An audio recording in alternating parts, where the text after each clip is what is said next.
നമസ്കാരം. വാഗ്ഭടാനന്ദനാണ് ഇന്നത്തെ video discussion topic. Complete പോയിൻറ്സും നോട്ട്സും റിവിഷനുമുണ്ട്. അതുകൊണ്ട് വീഡിയോ സ്കിപ്പ് ചെയ്യാതെ കാണുക. വീഡിയോ കണ്ടു കഴിയുമ്പോഴത്തേക്കും നമുക്ക് എല്ലാ ഇമ്പോർട്ടൻ്റ് ആയിട്ടുള്ള പോയിൻറ്സും PSC പോയിന്റ് ഓഫ് വ്യൂവിലുള്ള എല്ലാ ഇമ്പോർട്ടൻ്റ് ആയിട്ടുള്ള പോയിൻറ്സും നമ്മൾ പഠിച്ചിരിക്കും. LP UP സിലബസ് ബേസ്ഡ് ക്ലാസ്സിനായിട്ട് പ്ലേലിസ്റ്റ് കാണുക. പ്ലേലിസ്റ്റിൽ അപ്ലോഡ് ചെയ്യുന്ന മുറയ്ക്ക് കണ്ടു തീർക്കുക. കൃത്യമായിട്ട് പഠിക്കുക. വാഗ്ഭടാനന്ദൻ പഠിക്കാം. വാഗ്ഭടാനന്ദൻ 1885 അദ്ദേഹം ജനിക്കുന്നത്. 1885 ഏപ്രിൽ 27 അദ്ദേഹം ജനിക്കുന്നത്.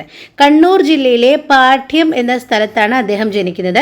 അദ്ദേഹത്തിൻ്റെ വീട്ടുപേര് വയലേരി വീടെന്നാണ്. അപ്പോൾ ഒന്നുകൂടി പറയാം, വയലേരി വീട്ടിൽ, അതായത് കണ്ണൂർ ജില്ലയിലെ പാഠ്യത്തുള്ള വയലേരി വീട്ടിൽ 1885 ഏപ്രിൽ 27 വാഗ്ഭടാനന്ദൻ ജനിക്കുന്നത്.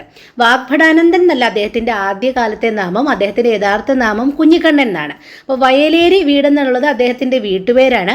അദ്ദേഹത്തിൻ്റെ അച്ഛൻ്റെ പേര് കോരൻ ഗുരുക്കളെന്നും മാതാവിൻ്റെ പേര് വയലേരി ചീരുവമ്മയെന്നുമാണ്. അപ്പോൾ ഈ വയലേരി വീടെന്നുള്ളത് അദ്ദേഹത്തിൻ്റെ ജന്മഗൃഹത്തിൻ്റെ പേരാണ്. അതുപോലെ കോരൻ ഗുരുക്കൾ അദ്ദേഹത്തിൻ്റെ പിതാവാണ്.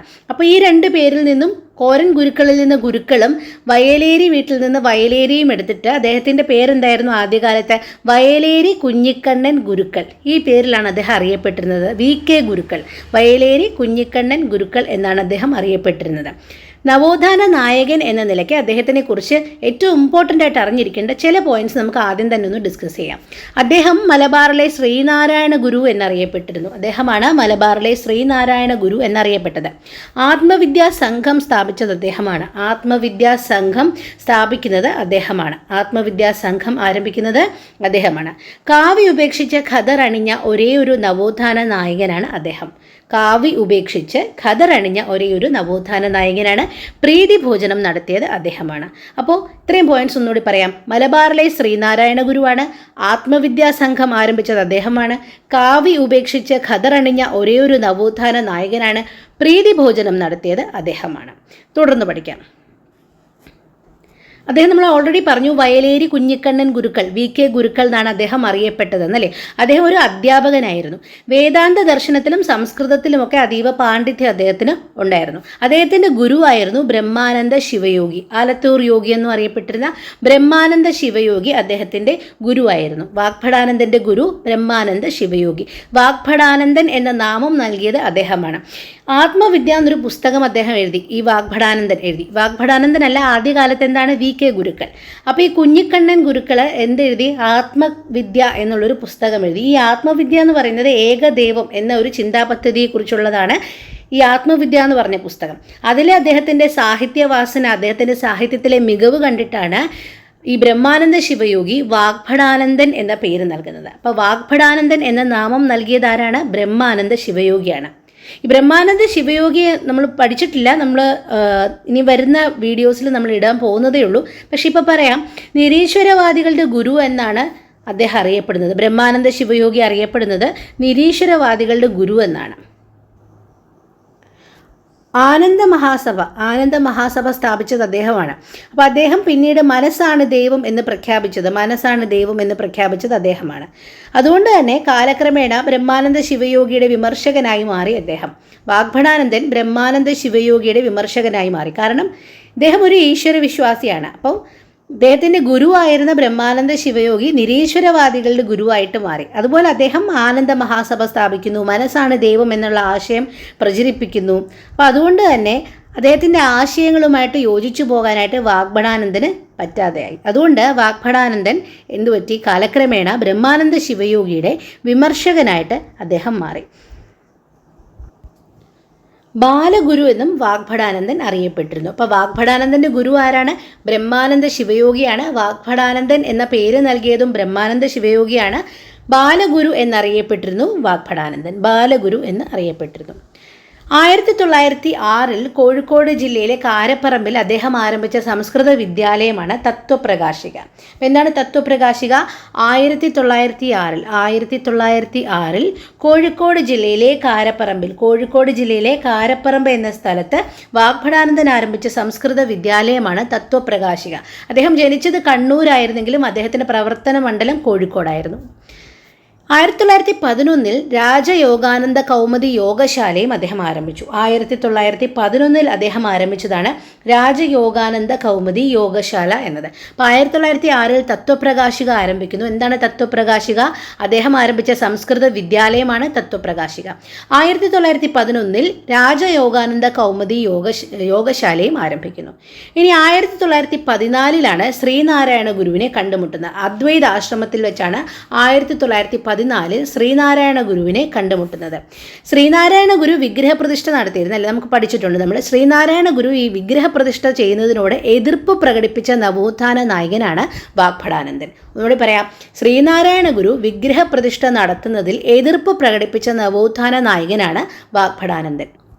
അതുപോലെ തന്നെ അദ്ദേഹത്തിൻ്റെ ഗുരുവായിരുന്ന ബ്രഹ്മാനന്ദ ശിവയോഗി, നമ്മൾ പറഞ്ഞില്ലേ മനസ്സാണ് ദൈവം എന്ന് പ്രചരിപ്പിച്ചത്, ബ്രഹ്മാനന്ദ ശിവയോഗിയും വിഗ്രഹ ആരാധനയ്ക്ക് എതിരായിരുന്നു.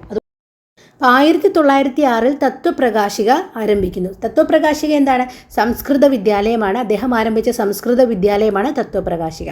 1911 രാജയോഗാനന്ദ കൗമുദി യോഗശാല ആരംഭിക്കുന്നു. രാജയോഗാനന്ദ കൗമുദി യോഗശാല 1911 ആരംഭിക്കുന്നു. 1914 ശ്രീനാരായണ ഗുരുവിനെ അദ്വൈതാശ്രമത്തിൽ വെച്ച് കണ്ടുമുട്ടുന്നത്. 1914 ശ്രീനാരായണ ഗുരുവിനെ അദ്വൈതാശ്രമത്തിൽ വെച്ച് കണ്ടുമുട്ടുന്നു. ഇനി 1914 ശിവയോഗ വിലാസം വാരിക കോഴിക്കോട് നിന്ന് പ്രസിദ്ധീകരണം ആരംഭിക്കുന്നു. 1914 ശിവയോഗ വിലാസം വാരിക. ആദ്യം ഇതിൻ്റെ പേര് ശിവയോഗി വിലാസം എന്നായിരുന്നു. പിന്നീടാണ് ബ്രഹ്മാനന്ദ ശിവയോഗിയുമായിട്ട് അകൽച്ച ഉണ്ടാകുന്നത്. ആ അകൽച്ച കാരണം ശിവയോഗി വിലാസം എന്ന പേര് മാറ്റിയിട്ട് ശിവയോഗ വിലാസം എന്ന വാരികയുടെ പേര് മാറ്റുകയായിരുന്നു. അപ്പോൾ 1914 ശിവയോഗ വിലാസം വാരിക കോഴിക്കോട് നിന്ന് പ്രസിദ്ധീകരണം ആരംഭിക്കുന്നു. 1917 ആത്മവിദ്യാ സംഘം ആരംഭിക്കുന്നത്. 1917 വാഗ്ഭടാനന്ദൻ ആരംഭിച്ചതാണ് ആത്മവിദ്യാ സംഘം. 1921 അദ്ദേഹം ഒരു കവിത എഴുതി, സ്വതന്ത്ര ചിന്താമണി എന്ന കവിത. എന്തിനായിരുന്നു ആ കവിത എഴുതിയത്? എന്തായിരുന്നു ആ കവിത നോക്കാം. ആത്മവിദ്യാ സംഘത്തിൻ്റെ ആശയങ്ങളെക്കുറിച്ച് വിവരിക്കുന്ന കവിതയാണ് സ്വതന്ത്ര ചിന്താമണി. അത് പ്രസിദ്ധീകരിക്കുന്നത് 1921. അപ്പോൾ സ്വതന്ത്ര ചിന്താമണി എന്ന കവിതയുടെ രചയിതാവ് ആര് എന്ന് ചോദിച്ചാൽ വാഗ്ഭടാനന്ദനാണ്. ആത്മവിദ്യാ സംഘത്തിൻ്റെ ആശയങ്ങളെക്കുറിച്ച് വിവരിക്കുന്ന കവിത ഏത് എന്ന് ചോദിച്ചാൽ സ്വതന്ത്ര ചിന്താമണിയാണ്. എന്നാണ് സ്വതന്ത്ര ചിന്താമണി പ്രസിദ്ധീകരിച്ചത്? 1921. ഇനി 1921 കോഴിക്കോട് നിന്ന് അഭിനവ കേരളം എന്ന മാസിക പ്രസിദ്ധീകരണം ആരംഭിക്കുന്നത്. 1921 അഭിനവ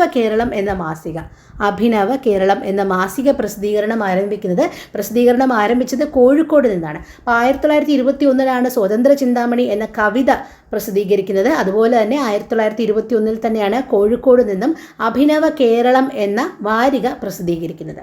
ഇനി 1927 പ്രീതി ഭോജനം നടത്തുന്നു. 1927 കോഴിക്കോട് വെച്ച് പ്രീതി ഭോജനം നടത്തുന്നു. അപ്പോൾ വാഗ്പ്രീതി എന്ന് ഓർത്തിരിക്കണേ. പലരും പലതും നടത്തിയിട്ടുണ്ട്, അപ്പം നമുക്ക് ഓർത്തിരിക്കാൻ പ്രയാസമായിരിക്കും. അതുകൊണ്ട് വാഗ്പ്രീതി എന്ന് ഓർത്തിരിക്കുക. വാഗ്ഭടാനന്ദൻ നടത്തിയത് പ്രീതി ഭോജനമാണ്. എല്ലാ ജാതിയിൽ നിന്നുള്ള ആൾക്കാരെയും ചേർത്ത് പ്രീതി ഭോജനമാണ് അദ്ദേഹം നടത്തിയത്. 1927 അദ്ദേഹം കോഴിക്കോട് വെച്ച് പ്രീതി ഭോജനം നടത്തുന്നത്. ഇനി 1929 ആത്മവിദ്യാ സംഘത്തിൻ്റെ പ്രവർത്തനങ്ങളും സന്ദേശങ്ങളും പ്രചരിപ്പിക്കാനായിട്ട് ആത്മവിദ്യാ കാഹളം എന്ന വാരിക ആരംഭിക്കുന്നു. 1921 ആരംഭിച്ച വാരിക ഏതാണ്? അഭിനവ കേരളമാണ് 1921 ആരംഭിക്കുന്നത്. 1929 ആരംഭിക്കുന്നതാണ് ആത്മവിദ്യാ കാഹളം. ആത്മവിദ്യാ സംഘത്തിൻ്റെ പ്രവർത്തനങ്ങളും സന്ദേശങ്ങളും പ്രചരിപ്പിക്കാനായിട്ട് ആരംഭിച്ചതാണ് ആത്മവിദ്യാ കാഹളം. CP രാമനാണ് ആദ്യ പത്രാധിപർ. ഇതിൻ്റെ ആദ്യ പത്രാധിപർ CP രാമനാണ്. അപ്പോൾ ആത്മവിദ്യാ കാഹളം മറക്കണ്ട. ആത്മവിദ്യാ സംഘത്തിൻ്റെ പ്രവർത്തനങ്ങളും സന്ദേശങ്ങളും പ്രചരിപ്പിക്കാനായിട്ട് 1929 ആരംഭിച്ചതാണ് ആത്മവിദ്യാ കാഹളം. അപ്പം അതിൻ്റെ ഒരു മുദ്രാവാക്യം അഭിനവ കേരളത്തിൻ്റെ മുദ്രാവാക്യമാണ് ഉണരുവിൻ അഖിലേഷിനെ സ്മരിപ്പിൻ ക്ഷണം എഴുന്നേൽപ്പിൻ അനീതിയോട് എതിർപ്പിൻ എന്നത്. എന്താണ്? ഉണരുവിൻ അഖിലേഷിനെ സ്മരിപ്പിൻ ക്ഷണം എഴുന്നേൽപ്പിൻ അനീതിയോട് എതിർപ്പിൻ. 1932 കമ്മ്യൂണൽ അവാർഡിനെതിരെ ഗാന്ധിജി നിരാഹാരം അനുഷ്ഠിച്ചപ്പോൾ ഗാന്ധിജിയുടെ ആത്മാവിനെ രക്ഷിക്കൂ എന്ന തലക്കെട്ടോടുകൂടി ലേഖനം എഴുതി. അപ്പോൾ ചോദിക്കാം, 1932 കമ്മ്യൂണൽ അവാർഡിനെതിരെ ഗാന്ധിജി നിരാഹാരം അനുഷ്ഠിച്ചപ്പോൾ ഗാന്ധിജിയുടെ ആത്മാവിനെ രക്ഷിക്കൂ എന്ന തലക്കെട്ടോടുകൂടി ലേഖനം എഴുതിയത് ആരാണ്? വാഗ്ഭടാനന്ദനാണ്. 1939 യജമാനൻ എന്ന മാസിക ആരംഭിച്ചു. 1939 യജമാനൻ എന്ന മാസിക ആരംഭിച്ചു. വാഗ്ഭടാനന്ദൻ പ്രചരിപ്പിച്ച ആരാധനാ രീതി ഏതാണ്? നിർഗുണോപാസനയാണ് വാഗ്ഭടാനന്ദൻ പ്രചരിപ്പിച്ച ആരാധനാ രീതി. അദ്ദേഹം വിശ്വസിച്ചിരുന്ന ദർശനം അദ്വൈത ദർശനമാണ്. സാമൂഹിക പ്രവർത്തനങ്ങൾക്ക് മാതൃകയായിട്ട് അദ്ദേഹം തിരഞ്ഞെടുത്തത് രാജാറാം മോഹൻ റോയിയെയാണ്. രാജാറാം മോഹൻ റോയിയുടെ പ്രവർത്തനങ്ങളിൽ നിന്ന് ഇൻസ്പയർഡ് ആയിട്ടാണ് അദ്ദേഹം സാമൂഹിക പ്രവർത്തനങ്ങൾ ആരംഭിക്കുന്നത്. അപ്പോൾ സാമൂഹിക പ്രവർത്തനങ്ങൾക്ക് മാതൃകയായിട്ട് അദ്ദേഹം തിരഞ്ഞെടുക്കുന്നത് രാജാറാം മോഹൻ റോയിയെയാണ്. ശ്രീനാരായണ ഗുരു വിഗ്രഹപ്രതിഷ്ഠ ചെയ്യുന്നതിനോട് എതിർപ്പ് പ്രകടിപ്പിച്ചിരുന്നു അദ്ദേഹം. ഓൾറെഡി നമ്മൾ ഡിസ്കസ് ചെയ്തു. ശ്രീനാരായണ ഗുരു വിഗ്രഹപ്രതിഷ്ഠ ചെയ്യുന്നതിനോട് അദ്ദേഹം എതിർപ്പ് പ്രകടിപ്പിച്ചിരുന്നു. അതുപോലെ ശ്രീനാരായണ ഗുരുവിനെ കണ്ടുമുട്ടുമ്പോൾ എന്നാണ് കണ്ടുമുട്ടുന്നത്? 1914 ആലുവയിലെ അദ്വൈത ആശ്രമത്തിൽ വെച്ചാണ് വാഗ്ഭടാനന്ദൻ ശ്രീനാരായണ ഗുരുവിനെ കണ്ടുമുട്ടുന്നത്. ആ സമയത്ത് ശ്രീനാരായണ ഗുരുവിനോട് ഇതിനെക്കുറിച്ച് അദ്ദേഹം പറഞ്ഞിരുന്നു. വിഗ്രഹ ആരാധനയോടുള്ള അദ്ദേഹത്തിൻ്റെ വിഗ്രഹ പ്രതിഷ്ഠയോടുള്ള അദ്ദേഹത്തിൻ്റെ എതിർപ്പിനെക്കുറിച്ച് ശ്രീനാരായണ ഗുരുവിനോട് പറഞ്ഞിരുന്നു. കൂടുതൽ പള്ളിക്കൂടങ്ങളാണ്, സ്കൂളുകളാണ് നമുക്ക് ആവശ്യമെന്നും അമ്പലങ്ങളല്ല എന്നും അദ്ദേഹം അഭിപ്രായപ്പെട്ടിരുന്നു. ജാതി പ്രമാണം ഹിന്ദു മതത്തിൻ്റെ അടിസ്ഥാന പ്രമാണങ്ങൾക്ക് വിരുദ്ധമാണെന്ന് അദ്ദേഹം വാദിച്ചു. ജാതി പ്രമാണം ഹിന്ദു മതത്തിൻ്റെ അടിസ്ഥാന പ്രമാണങ്ങൾക്ക് വിരുദ്ധമാണെന്ന് വാഗ്ഭടാനന്ദൻ വാദിച്ചു. ഈ ജാതി പ്രമാണത്തിനോടുള്ള ഇഷ്ടക്കേട് കൊണ്ട് തന്നെയാണ് ഈ കമ്മ്യൂണൽ അവാർഡിനെതിരെ ഗാന്ധിജി നിരാഹാരം അനുഷ്ഠിച്ചപ്പോൾ ഗാന്ധിജിയുടെ ആത്മാവിനെ രക്ഷിക്കൂ എന്ന തലക്കെട്ടോടുകൂടി ലേഖനം എഴുതിയത്. അന്ന് അദ്ദേഹം എഴുതിയ ബുക്കാണ് ഗാന്ധിജിയും ശാസ്ത്ര വ്യാഖ്യാനവും എന്നത്. ഇത് 1932 റാംസേ മെക്ഡൊണാൾഡ് ഒരു പ്രഖ്യാപനം നടത്തിയതാണ് ഈ കമ്മ്യൂണൽ അവാർഡ് എന്ന് പറയുന്നത്. അതായത് ജാതിയുടെ അടിസ്ഥാനത്തിൽ നിയോജക മണ്ഡലങ്ങൾ അനുവദിക്കുന്നു. സിഖുകാർക്ക് അല്ലെങ്കിൽ ഫോർവേഡ് കാസ്റ്റിന്, സ്കെഡ്യൂൾഡ് കാസ്റ്റിന്, ബുദ്ധന്മാർക്ക്, പട്ടികജാതിക്കാർക്ക്, ഡിപ്രസ്ഡ് കാസ്റ്റ്, അന്നത്തെ ഡിപ്രസ്ഡ് കാസ്റ്റ് ഇപ്പോൾ പട്ടികജാതി, ഇവർക്കൊക്കെ ജാതിയുടെ ബേസിസിൽ നിയോജക മണ്ഡലങ്ങൾ അനുവദിക്കുന്നു. അപ്പോൾ അതായിരുന്നു കമ്മ്യൂണൽ അവാർഡ് എന്ന് പറയുന്നത്. അതിനെതിരെയാണ് ഗാന്ധിജി നിരാഹാരം അനുഷ്ഠിച്ചത്. അപ്പോൾ ഇദ്ദേഹവും ആ ആശയമായിട്ട് ജാതി പ്രമാണത്തിനോട് എതിർപ്പുള്ള ആളാണ്.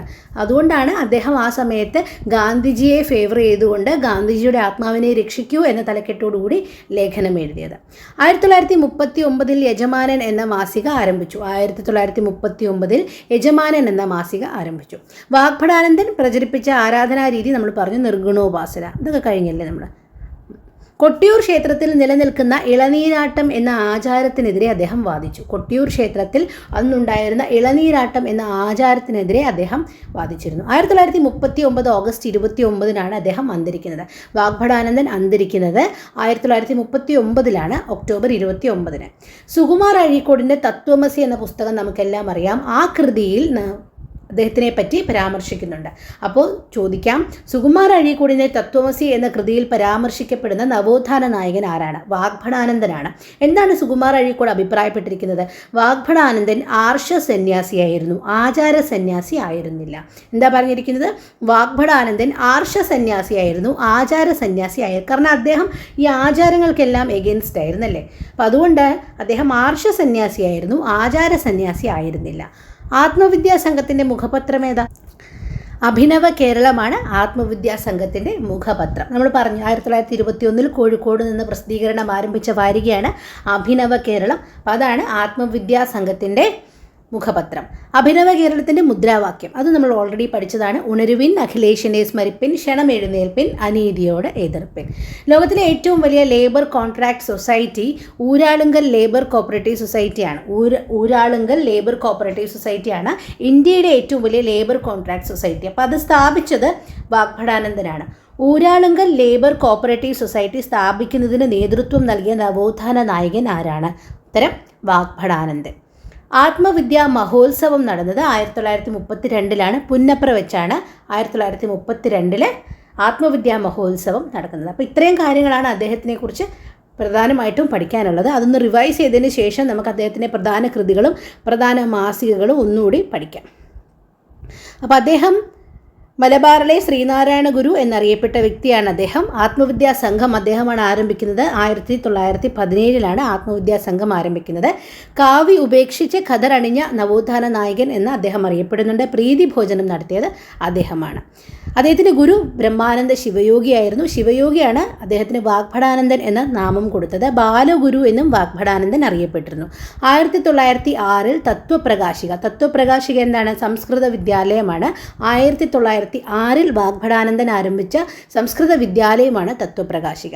1911 രാജയോഗാനന്ദ കൗമുദി യോഗശാല ആരംഭിച്ചു. 1914 അദ്ദേഹം ആലുവ അദ്വൈതാശ്രമത്തിൽ വെച്ച് ശ്രീനാരായണ ഗുരുവിനെ കണ്ടുമുട്ടുന്നത്. ശ്രീനാരായണ ഗുരു വിഗ്രഹപ്രതിഷ്ഠ ചെയ്യുന്നതിനോട് എതിർപ്പ് പ്രകടിപ്പിച്ച നവോത്ഥാന നായകനാരാണ് വാഗ്ഭടാനന്ദൻ. 1914 ശിവയോഗ വിലാസം വാരിക അദ്ദേഹം കോഴിക്കോട് നിന്ന് ആരംഭിക്കുന്നത്.